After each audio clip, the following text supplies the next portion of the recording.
yeah. You're in the mix with DJ L7.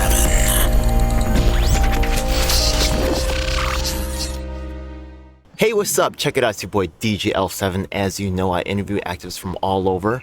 And actually, this one of the activists I'm working with right now, I'm quite excited to have her on the program. But I'm going to let her introduce herself. Go ahead. Hi, my name is Brenda Temple. I'm a resident of Oceanside Apartments in Far Rockaway, Queens. I am the second vice president of our organization, Resident Association. I'm also a community activist, and I am a member of the Committee for Independent Community Action. But first of all, and most important, is that I'm a resident of public housing. And I'd like to give you a little background. I grew up in Ravenswood Projects in Long Island City, Queens. I grew up there. It was a wonderful development at that time. Things have changed, as I've noticed, just all over in public housing. But during the time that I was growing up with my two parents and my sister, it was a great eclectic unity of different nationalities and just different people, but we all had one thing in common, and that was that we were low income, people, families, hardworking, low income essential workers, I call us, the backbone of this society. And it was just a wonderful experience. Because I grew up in low income housing, my parents were able to send myself and my sister to dance lessons, music lessons. We were able to travel and do things that probably, if we weren't living where we were living in public housing, we wouldn't have been able to do. So I know that a lot of my friends that I grew up with were able to have a really normal life. We didn't know that we were so-called poor and that our parents were struggling, because in those days they really weren't. Times have gotten a lot harder, and I've noticed in the years that have gone on, NYCHA has neglected, the developments in terms of maintenance issues and whatnot.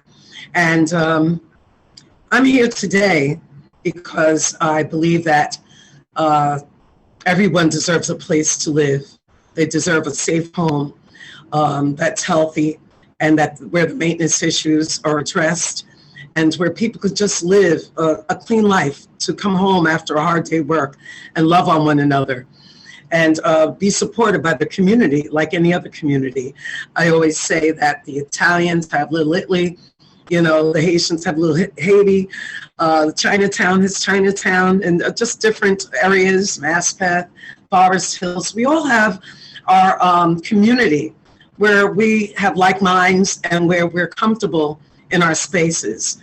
And the thing is that living in low-income housing, we are able to identify with each other's struggles, and we're able to support one another through the ups and downs, through the systemic racism and all of the different issues and situations that go on in life. And we're able to come home and have a place where we're comfortable. So a question that I do have is, now the thing is that sometimes people, their activism starts somewhere, right? So maybe there was something that they felt was unjust and they started to get involved, or maybe they're dealing with personal issues, whatever, right? Yeah.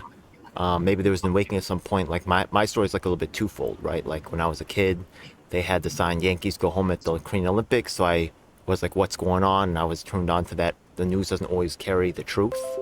And then later on in life, I ended up doing some, environmental work and stuff like that, and other society, work when I got into school. Where does your activism story begin?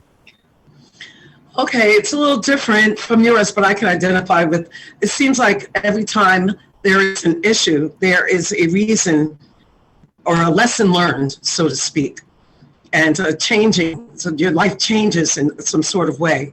And so how I became an activist is, long time ago, when I had finished LaGuardia Community College, I went on internships, and I majored in court stenography, court reporting.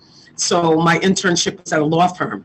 And when I was at this law firm, I was sexually harassed, and now they call it Me Too. So I was a Me Too woman or young lady way back then. I went and I worked at I left there because I was a runner. I didn't know what to do in the 70s. There was no one to really talk to, no social workers, no counselors really. And those type of things like sexual harassment were very uncomfortable to talk about. And who would believe you over a lawyer, So I became a runner. And then I went to another organization, Condé Nast. I worked for GQ magazine. The same thing happened to me there. I left. They offered me another opportunity to work at another magazine, but I was so shook up and afraid. I just said, no, let me go. As a result of that, and having experiences like that, and knowing that the system wasn't working for a person like me, I made some poor choices in my life, and I started drinking, and the drinking became an addiction. I became an alcoholic, and it became worse. It got worse. I ended up being fired, losing my apartment. A lot of bad things happened. I went down that mouse hole, or that mole hole, so to speak. And I went and I got better. I was able to get into some programs where, they helped me get back on track. And so as a result of that, I realized that a lot of people in the developments where I lived, a lot of people had gone through similar situations like me. And I wanted to help them as well. So that's how I started becoming an activist. But it wasn't directed to NYCHA. What it was I would just talk to people in my neighborhood and let them know that there were places to go to address domestic violence, to address the Me Too type situations. There were people that could be listened to.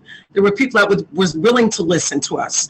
And so I would talk to people about their alcoholism, about their family dynamics, about ways that and programs that were available to help us, to help them, like it helped me.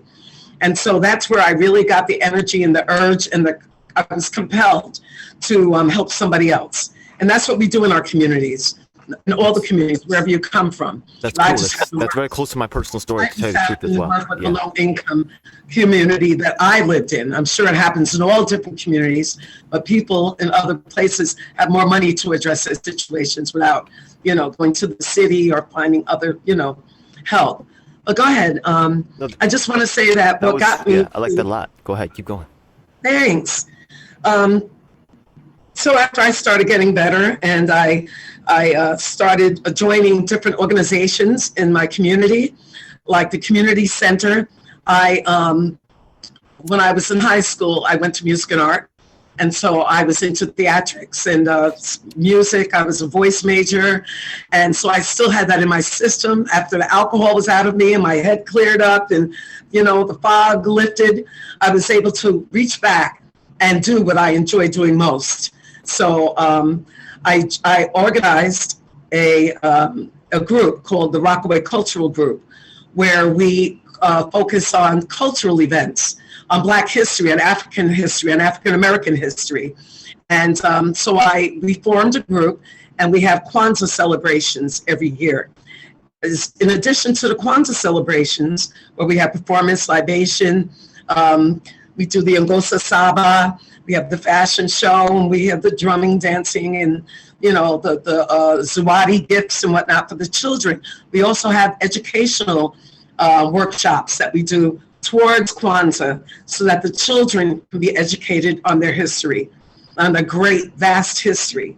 They don't teach in school, And so, That's amazing, I found that was important because it really lifts their spirits. They know where they come from. They know that their history didn't start at slavery and the Atlantic slave trade. And so, that's what I started doing. And I joined the senior centers and, what else? I'm a second vice president of my resident association. So I'm growing in this process. And the most important place that I joined was Committee for Independent Community Action. And I've been doing that for the last 7 years, fighting for the residents of NYCHA, because I see how the mismanagement has really dwindled, how we are continuing to be marginalized even more so than when I was growing up in public housing. I still live in public housing because after that Me Too moment, I had to go into the homeless shelter after addressing my alcohol addiction. And then I was able to reapply for housing and come back to housing, where I am growing, I am thriving, and I am helping other people grow and thrive and move up and out. That's I yeah. just want to say that public housing has afforded me and so many others the opportunity to move up, move out, and to really be successful. I have two nephews. They both grew up in Ravenswood. One is has a bachelor's and a master's in math and science. He works as a dean at a private school in Westchester. The other one just got nominated for an Emmy. He's a writer for Abbott Elementary, and he's a producer for Abbott Elementary. And these guys came out of public housing. And there are so many other stories. This is just my story, my family, but I hear so many wonderful things. So public housing, we don't just stay here and do nothing, but we are raising families, we are raising children, communities, and we are supporting our neighbors to move up and to move out. And if we can't, then we still have a secure place to live that's livable. And that's what we want back. And that's what we're fighting for against privatization. We say no to Section 8. We say yes to Section 9 because it gives us the privileges that we need in order to be able to stay here and to have a roof over our heads and to live comfortably just like everyone else and to love on our families, our community, and our neighbors. I was going to say earlier too, you have a great voice. It's very consistent. I feel like it's professional. So when you're saying that you were came from that background, I was going to say it, and then you just kind of like said it right there. So I give you a lot of props. You're great. That's one of your great qualities as an organizer, your ability to communicate. So I really appreciate that. And your story of coming from, hardship background. I also was homeless at the age of 16. I ran away from home. And the thing is that the experiences that I went through, I'm went through homeless a bunch of times, but the thing is that the experiences that I went through really gave me the commitment and the drive to help others, right? And like yourself, right? The ones who helped me when I was down and out are really the inspirations of my life. So it sounds like it's very similar. And I'm always looking for that, right? Because I'm always trying to find people who are committed to the fight, right? And the people who haven't really been through it, it's a nice thing for them. But they got their own lives they weren't about. They're not really committed to it like this. So that was a deep answer for me. That was personally touching. So I appreciate that. Now, the thing is that on your travels, you met a lot of people that said they were there to help you, right? Maybe they meant well, they had titles and stuff. But really what I like to focus too, right? Also for my watchers to differentiate, what are you most proud of accomplishing, right? In your time as an activist? Oh, well, just being with the committee, being with CICA, Committee for Independent Community Action. I mean, this is where I found my voice again. And the thing about this organization is that it's a private organization. It's not funded by any government agencies.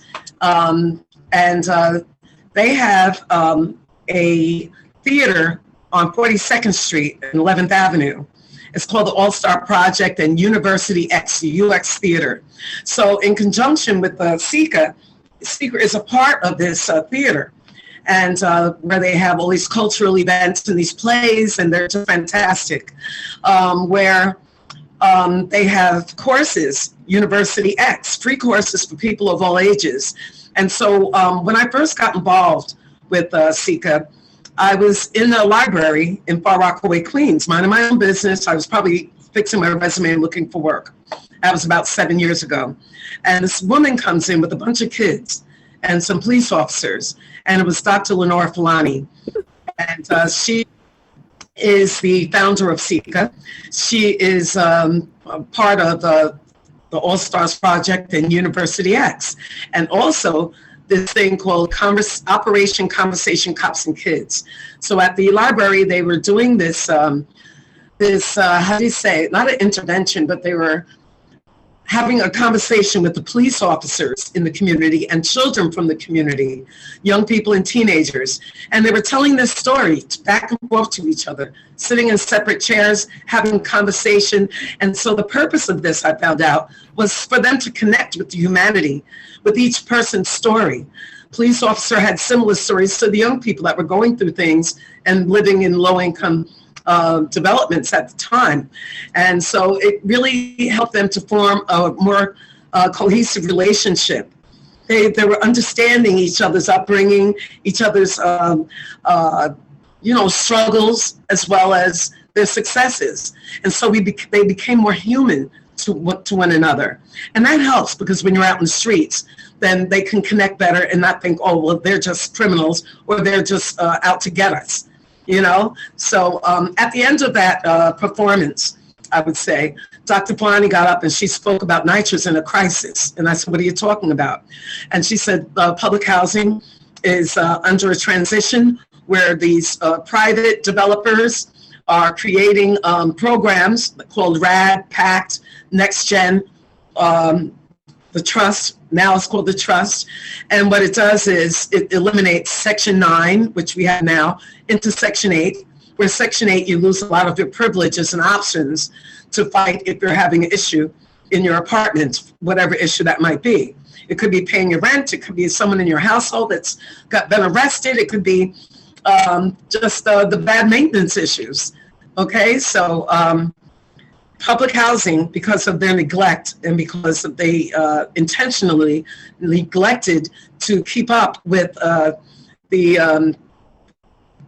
the structure of public housing, the structure, they are saying that they don't have the money because they mismanage the money, the funds. And so what they want to do is wipe their hands clean of us, and they want to just pass it over to private developers that are anxious to get the funds from HUD and to get the tax breaks and everything else. So let me get this straight. So you were at the library, a lady came in with the kids, they were sharing a story with the police officers. Then it was at that time or later on she was talking about public housing. She happens to be at public housing at that event, or it was an event later on where she spoke about the public housing? No, so right there after the event, they said, welcome, thank you for coming to Operation Conversation, Cops and Kids.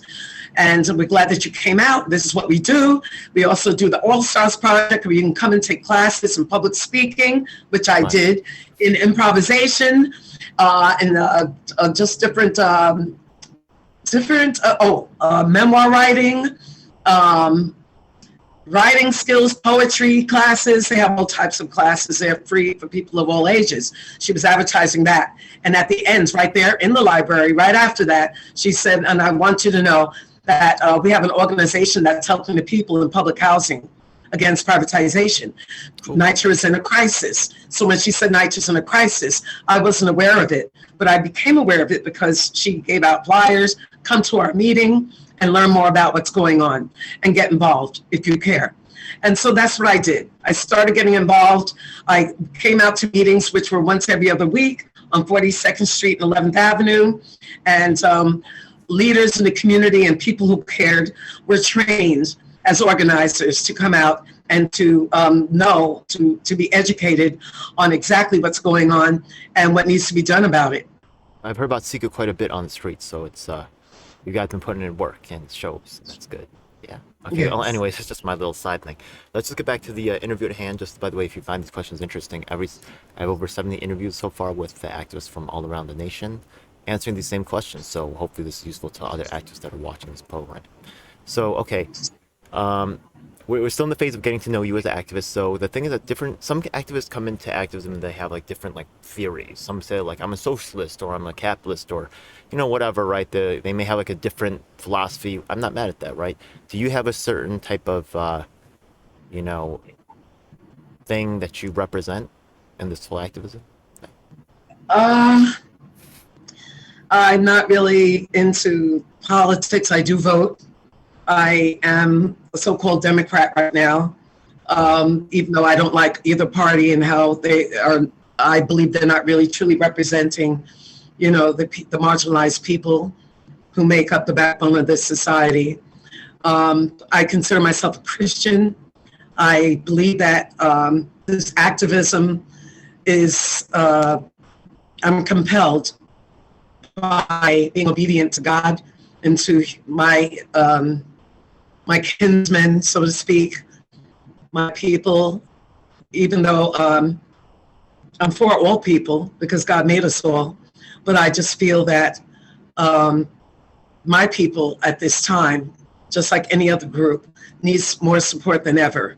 And I know that I'm only one person, but when I join a group, and I'm a group with a group of people, and then that group of people goes out and they organize in communities. Then the communities become a part of a group. And what we're trying to do, and what I feel is important, is for my kinsmen, for my community, to be more knowledgeable about the power that they have as Black and brown people. I'm just very concerned that the system will never work for us, and that we really can't look to the system to help us more than what they want to do, more than what they're willing to do, and they don't seem to be very willing, at all.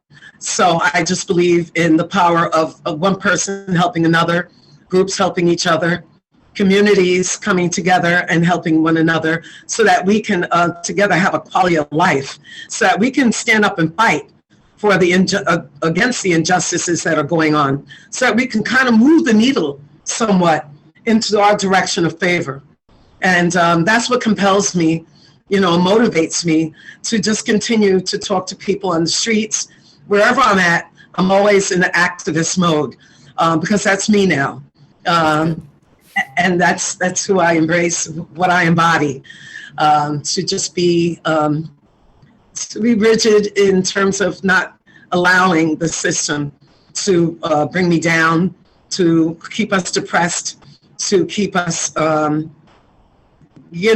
hopeless. Sure. I bring hope, and I hope that that's what I'm doing. I hope I'm bringing hope to the community, and I feel that people's reaction when I'm around them is uplifting. They ask me questions all the time. I mean, I go from helping people find jobs, help them with their resume, help them with, their children acting out. I have so much paper in my house, just like I know you said you do. I can see that you do in your house. And I have file cabinets full of resources. And I work with the different community partners to send people to different places where, they just, if they don't know that they exist, they just forget that they exist. And so we have to continue to just, educate them, let them know that, this is a place you can go to. You need to go here. They're there for you. We have an opportunity all around us to address the issues that are going on. And we need to take advantage of it. We pay our taxes. That's why they're there. They're in our communities for a reason, because we voted them in as a neighborhood advisory board member. We vote in these programs, and they get the money, and they're there for us. Yeah. So, Actually, that's a great segue to my next question. So the thing is that people that are watching this program, I actually do bill at the end of all my programs. I say for people that, might not have activists around them, and they might need to become an activist themselves. They might be working on an issue that they're not getting help with. From being an activist in the field for quite some time, at least 7 years in CICA alone, right? I know you were also doing things before that. You're aware, right, coming up in Ravenswood, right, of different opportunities that were made for yourself at a very early age. So if we take a look at the, what are the most effective things that you think that activists can do? Okay.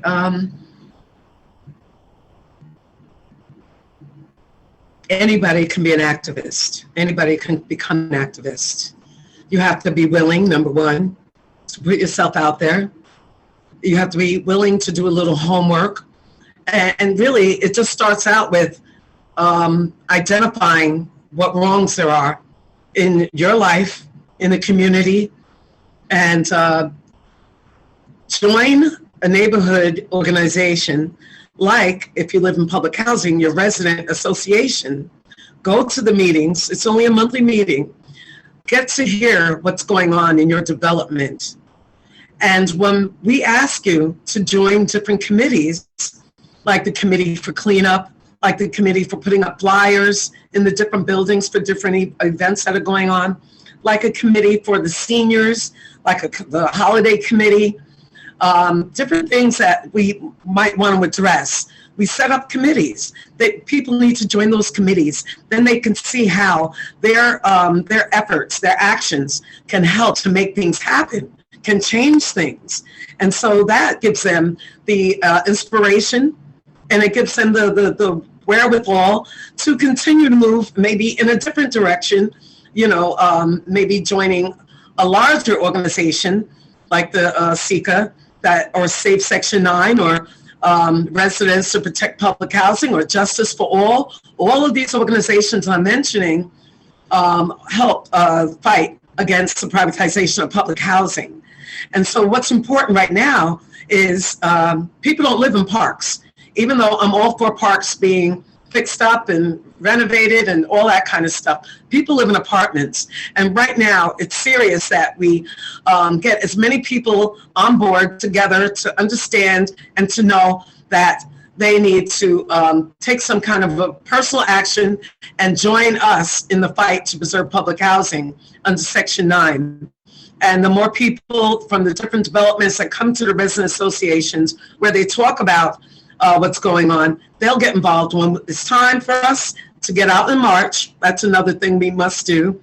March in the streets, rally in front of the town hall, at City Hall, go to Washington, go in front of Hochul's office, go in front of the night shift buildings, go in front of the mayor's office. You know, we need to come together by the thousands. If there are 400,000 residents in public housing, what we're urging everyone to do is come out if you can. And if we can get just 100,000, can we get just 10,000? If we can get 10,000 people in New York City to come out to try to save their homes, then, you know, we're doing something, and I know that it'll make a difference. So we also attend city council meetings. Now that after COVID, things are starting to open up, but a lot of the meetings have been on Zoom, so it's very convenient. But the people, we have to let the people know what's going on. And this is a little bit unusual for me, right? Yeah. But let's pose that someone, like I said before, they're just put their perspective. They're starting some kind of activism thing, right? And they'd like to get the thousands of people out right now. The people who are watching will be from very many different realms of activism. They may not have the access to the large community that public housing has. Let's suppose that they try to do the march, right? They can't get a lot of people to show up. They do still march. They still do the city hall thing, right? Those are great suggestions. What can the little activists do to kind of still be effective, even if they don't have those numbers or access to that community? Right. So it starts off with just a few people, right? A handful of people. And that handful of people goes around. Well, what we did at CICA was there'd be maybe on the weekends, we would have 3 or 4 people. We would come together. We would go to the different developments in all the 5 boroughs. One weekend, we might come to Far Rockaway, go to a busy section of Far Rockaway, hand out flyers that say, look, NYCHA needs your assistance. If you live in NYCHA, or if you care about public housing, if you have friends in NYCHA, if you want to support hardworking low-income people, please come out and listen to our stories, listen to what's going on in NYCHA, be more informed. And so we give out flyers. We have petitions. We ask people to walk up and down the street. Will you sign this petition? Ask Mayor Adams to fund public housing. We'll do things like that. That plants a seed in people's minds. And a lot of the people say, yes, you're right. And we've gotten over 220,000 signatures when de Blasio was in office to asking him to support public housing. So this is what we do. We start out small and we go to different developments. And then those development people, we find leaders there.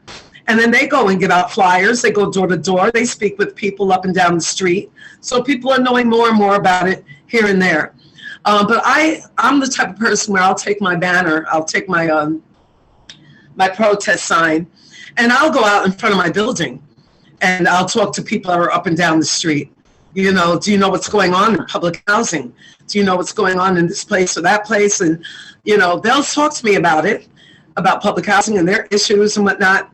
And I'll say to them, well, come to the resident association meeting, you know, and we can talk about it. We can address that situation to a larger group. Then that larger group might identify with that issue that one person has. And then we can go and take it to the manager of the building.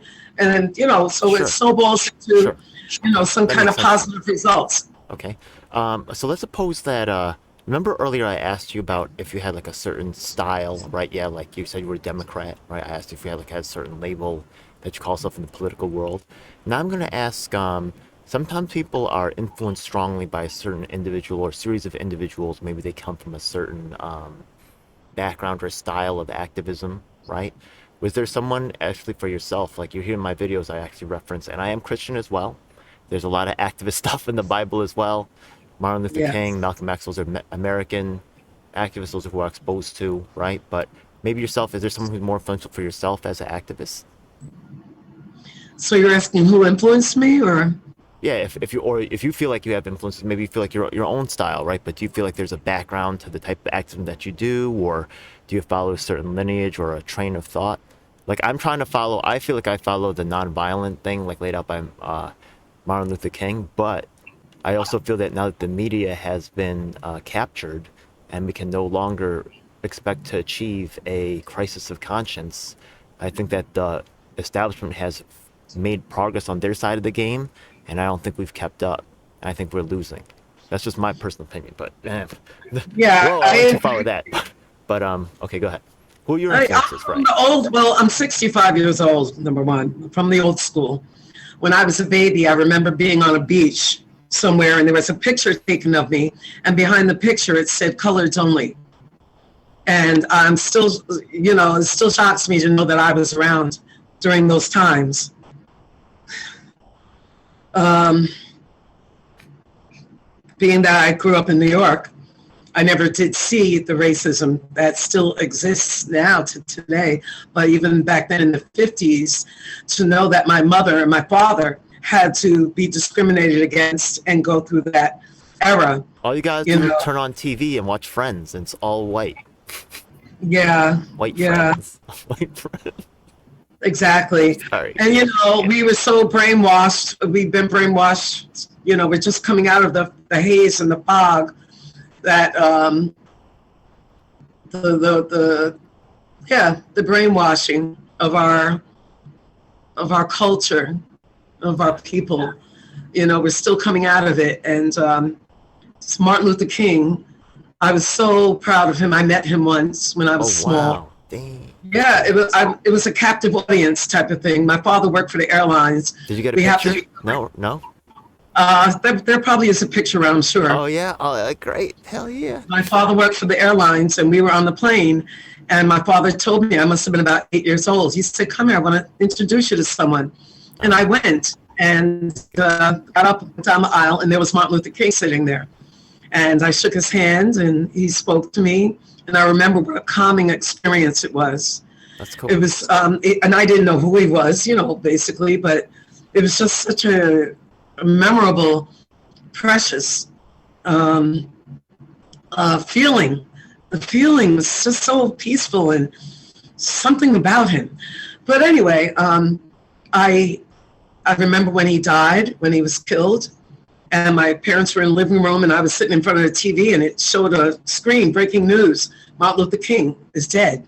And I woke them up, and they were crying, and I knew that it was a sad day for the world, because I knew that he was a good guy, and that he, stood for equal rights. He stood for desegregation. He was a pastor, a preacher, and he was for the Black people. He was for justice, no matter what. And he didn't back down. He was dynamic in how he approached the situation, and he was very welcoming by everyone. On the other hand, Malcolm X, who I love, and I think I take more after, was a radical. And he told it like it was. Sometimes he was a little intimidating. But basically, the bottom line is, and now that we see, everything he said was true. There's no way that we are going to get what we want without a fight. No one's going to hand it to us. And unfortunately, we do have to fight for whatever we want. And most of the time, we don't get it. And we still don't get it. But we keep fighting. That's one good thing about Black people and brown people. We're survivors. We struggled from day one.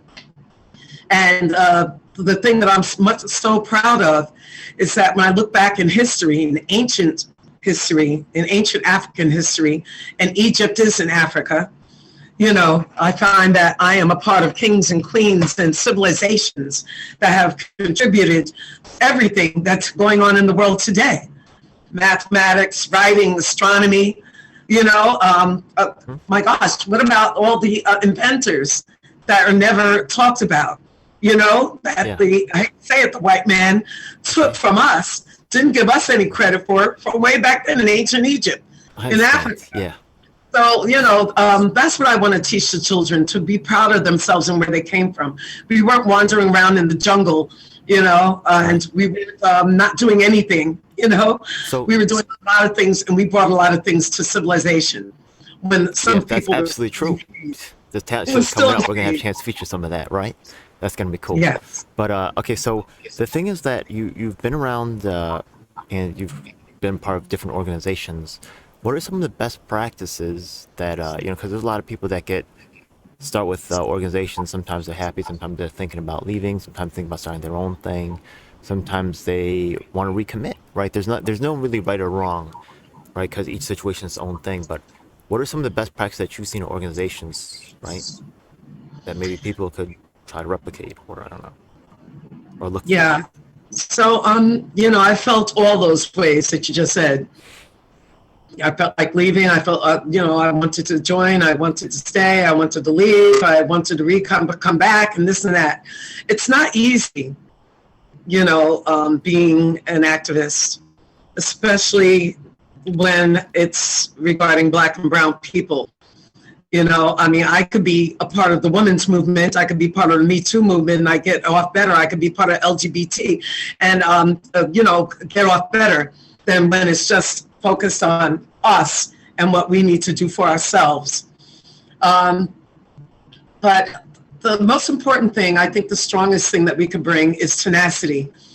I realize that I have to be tenacious about what I do. I have to keep going, whether it's that uphill battle and whether it seems hopeless.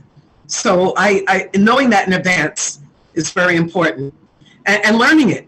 Not only knowing it in advance, but just, kind of like learning it. I had to learn this. I had to learn to not give up. I had to learn that even when it looks darkest at the end of the tunnel, you never know what might happen, and to keep pushing forward. Let's see. I just... Well, actually, this is a good segue to the next question here, right? Because the thing is that the next question is actually... Now, when you started activism, right, like first, we were children, we didn't really set out to really change the world because we didn't really know about the injustices, or we came to know about them, right? And then we had reason to be an activist. Till now, right, you've had a long period of activism that you've been engaged in. What are some significant, or maybe there's one or two significant perspective changes you've had along the way? People that are just getting started, right? What's your message that goes out there, right? You have perspective. What's significant that I've learned or that I've experienced in my activism? That maybe you had a perspective shift, right? Like maybe someone who's first started, right? They might think about things a certain way, right? But maybe now you see things differently. What are some of the most significant, perspective changes that you've had since you started this work? Let me think. That I can't do it alone. That I can't do it alone. We can't do it alone. That we need other people. We need to be respectful of other people's opinions. They might be focused on the same issue, but they might have different ways of working towards letting their voice be heard, to allow other people to have their way of communicating and working out their activism with regards to a certain issue. So I would call it respect. Working with other organizations is really important. I thought that it was only CICA that was, that's all I want to be involved with. I don't want, to mix up with anyone else, but I realized that collaboration is so important with other organizations that are focused on, like I said, the same issue. What changed my... I used to think that it was only a Black thing, public housing and fighting for the residents. But public housing is made up of I mean, all over the states, United States, public housing is probably mostly Caucasian when you could think about it. But so I used to think that it was only a black thing, but it's a low income thing. And so we have a lot of people from diverse backgrounds that are marching with us. The Asian, I marched with them at the NYCHA building, 250 Broadway, or one of those buildings down there. And we marched together because a lot of Asians live in public housing too. And so, you know, it's just allowing all these different diverse people, backgrounds, rich people, poor people, white, black, doesn't matter, you know, come together and work together for the same cause. So that's something that I learned, to allow, you know, to open up my mind and my heart, and, you know, open up willingness. Yeah. Martin Luther King also was fiercely against the Vietnam War, and Malcolm X talks a lot about respect for guerrilla warriors in Asia. So, you know what I mean? But that's not really marketed by some agencies that have their own interest in the game. Exactly. Appreciate that. Yeah. All right, cool. So we're getting towards the end of the whole thing right here. So this is a crazy question right here. I think we only have like maybe 2-3 questions left, right? So we're really at the end here. So this question right here is going to be, what's your take of the current situation?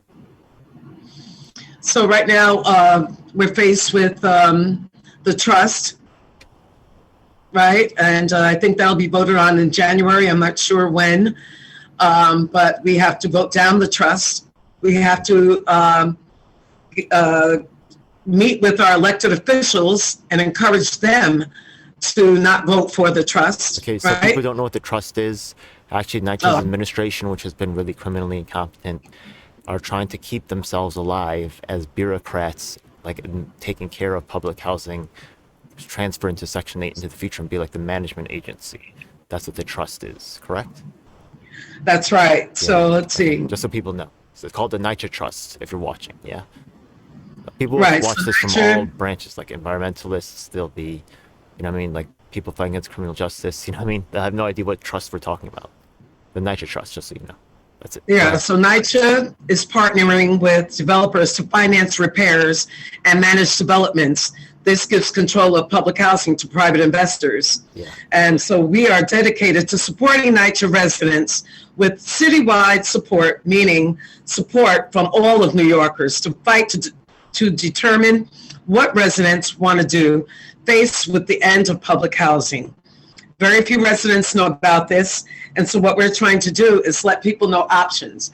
Okay, so we have RAD that wants to come in and still take over some of the buildings. That's a private entity. And we have this new thing called the trust, where they're saying that the residents have more access to the meetings and to a say in what goes on in the developments. But the thing is that it goes from Section 9, which it is now, public housing, to Section 8. Once it's Section 8, it can't go back to Section 9. They're saying it can, but it really can't. And when the private developers take over, you will see a lot of evictions, displacement. You will see the rents go up. You will see beautiful landscapes on the outside, refurbished appliances, painting, flooring on the inside. Still problems with heat and hot water. And like I said, more evictions. In Ocean Bay, where it's across the street from where I live right now, that's already privatized 5 years, there have been more evictions over there than all of public housing in New York City in the last 5 years. So you can just imagine what to look forward to. Where do these people go? We don't hear from them anymore. It's like another Seneca Village, where it was eminent domain in Central Park. Seneca Village was Central Park before it became Central Park. It was Seneca Village. Eminent domain came, took the whole town down. And we still don't know a lot of what happened to any of them. And I don't know what happened to the people over there in Ocean Bay. And I go over there, I interview people, I speak with people. All they say is they were evicted. So what we want to do is we want to stop this. And we say that we can, if the federal government and Congress is willing, they have the money to fund all the repairs that we need in public housing. So what we have to do is, like you said, I said before, talk to the elected officials, rally, march, have lobbying sessions with them, have town hall meetings with them, get them to change their mind. The ones that are already for public housing, we applaud them, we salute them, but we really have to see if we could change the hearts and minds of the other electeds. Hochul is a lost cause. Hochul would rather fund a football stadium upstate and give a penny to public housing. And this is nefarious. I agree. All right. So now that people, you're a pretty cool activist, people would probably want to follow you if they, found you this interview interesting, which I think you're very interesting. How can people follow you? You have like a social media, or they want to see what you're working on. Yeah. Okay, so I would just say go to CICA, Committee for Independent Community Action, and we have a newsletter that comes out every month. I'm trying to look for the website. Okay, I'll actually put the link in the description, so I'll flash it on the screen, so that's not a problem. I do know about the website. There's also the Facebook page as well, right? Yes. You guys do anything else? You guys doing the Twitter and all that? I'm banned on Twitter. I stopped doing Twitter. I don't know if they are doing Twitter at this time. I'm not sure. I'm sorry. No. But I do know that if you go to CICA, or you go to All Stars Project, NYC, or you go to University X, that's where you can get on and you can join the programming that they have there. Actually, when I look up CICA, I did go to the All Stars. I'm not sure that CICA has its own separate website. I know there is the All Stars thing that I look up, but it's not really so much about like the calendar, what's going on. So I just remembered that. Yeah, that's true. Okay. Sorry about that. So right now in my community, what we're doing is we're having a town hall meeting next week to talk about the trust, the trust program, the scheme. And we just are going to give the residents pros and the cons about it, and let them decide for themselves. But we're hoping that they will not just look at the shiny outside of the promise, but look at the bottom line, which is eventually eviction, gentrification of our communities, and that can't happen. Well, that's a great, you actually forecast the next question and the last question of the program, which is, right, what are your plans for the future now that people know they're going to be following CICA, they heard about it now, what do you got? I know you just said about this plan this week. You said also there's like a holiday committee where we're approaching the holidays, right? I guess CICA's going to have some kind of holiday event. What's this? Okay, so it's not CICA, but what we're going to do in the future, well, we have a meeting coming up on Monday, if anyone wants to join the meeting for CICA. Maybe you can put that meeting link in there. Sure. For anyone who's interested, whether you're in public housing or not, or just care. We'd like you to come on so that we can continue to organize. So we just finished with the African American Day Parade. That was a great success. And what we're doing now is we're continuing to go to the resident association meetings throughout all 5 boroughs, and to speak about how residents can be their own managers of their development. Oh, that's great. Yes, through a 501c3 corporation. Have you talked with Carmen Canones? Oh, yes. So she loves that plan. Yes, Carmen is in the process of managing their own development through HUD. HUD has, they have, what do you call it, in the 964. Anyway, what it is that the residents are allowed to manage their own developments. And in doing so, you would prevent the privatization of that development. And so it sounds scary for residents. How can I do that? I mean, but it's not about the residents themselves. It's about the residents making the decision to hire certain vendors and certain people to come, certain corporations to come in, certain attorneys, certain accountants to come in and to do the work for us. Not to have NYCHA do it, but we will hire the people so that we know where the money goes and that we are on top of what's going on in terms of the maintenance issues and the different housing aspects of how housing works. So if we do that, and that's called resident management, that's what CICA is pushing right now. Other than getting the funding from the federal government, we're pushing for resident management as well, and we're encouraging the elected officials to do the next right thing. So we're going around to the different developments, speaking at resident association meetings. That's what CICA is doing. In terms of the resident association, what I'm doing with them is we're just getting ready for the holidays. We just finished the school drive back to school. We're going to be doing Thanksgiving meals for the seniors and people that need it, as well as collaborating with the police departments and different organizations for toys for Christmas. And then the coup de grace, Kwanzaa, the last week in December. We're going to have a big celebration. That sounds good. Yeah, after the elections, I think should be more free to That's hang right, out the and election. do some stuff. I forgot. Yes, we got to get out the vote. And what we need to do, we're still having people register if they're not registered to vote. Cool. So we still have tabling that. All right. Well, thank you so much. This was a cool interview. I hope you guys enjoyed. What about yourself? I know you promoted the community for community action, right? Independent community Yeah. action. But what about yourself? Right? I've outlasted a lot of organizations, even good ones. You know, CICA's been around for a long time. That sounds good, right? But who knows? So how can people follow you? You're Follow me. That would be great. I don't know. All I know is through CICA right now. okay. I'm just On getting your back. Facebook, yeah, it's all good. They can join Yeah, you on the I CICA have get a to lot of know, yeah. medical issues going on, but I'm working through CICA. So anybody that wants to get in touch with me can go through CICA, and then I'll be available to you. And then I can maybe meet up with you or talk one-on-one or meet you out in the street, and we can rally together, march together, do town halls. Anything I can help with, I'm available, but I don't have a way of getting in touch with me other than through CICA. I'm right, coming cool. on the meetings. All right, thanks so much. It's a dark day in our nation when high-level authorities will seek to use every method to silence dissent. The truth must be told. And if you want the truth, you need to check out independent media producers just like myself, DJ L7. You should subscribe and hit the bell icon to get notifications when I release a new video. Truth of these We are words on all is the major beyond platforms. doubt. That includes Facebook, Twitter, Instagram, and of course YouTube. Unfortunately, we have definitely seen that these mainstream outlets will cave to corporate interests, so we encourage you to join our independently moderated communities of Reddit and Discord. We also encourage you to subscribe to us on BitChute and Daily Motion so you can see the content that YouTube doesn't want us to let you see. Hey, now it's time for the most important part of the video. That's right. It's time for us to tell you about the Taking Action group. Do you need an activist? Or maybe there's no activists around willing to help you with your cause and you need to learn to become an activist. That's exactly why we're here.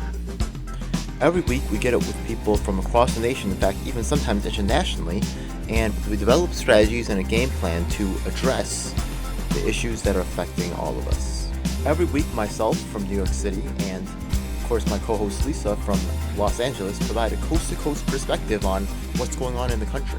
If you want to donate to help out with expenses, travel, equipment, stuff like that, then I definitely appreciate it, and you could hit us off at Venmo or PayPal. Thanks a lot. Hey, by the way, we also have a merch store, so check it out. Oh my goodness, it seems like you've reached the end of the video, so make sure you check out some of our other videos, make sure you subscribe. This is your last chance to do so thanks a lot, and looking forward to seeing you on the next one. Hope you guys enjoyed.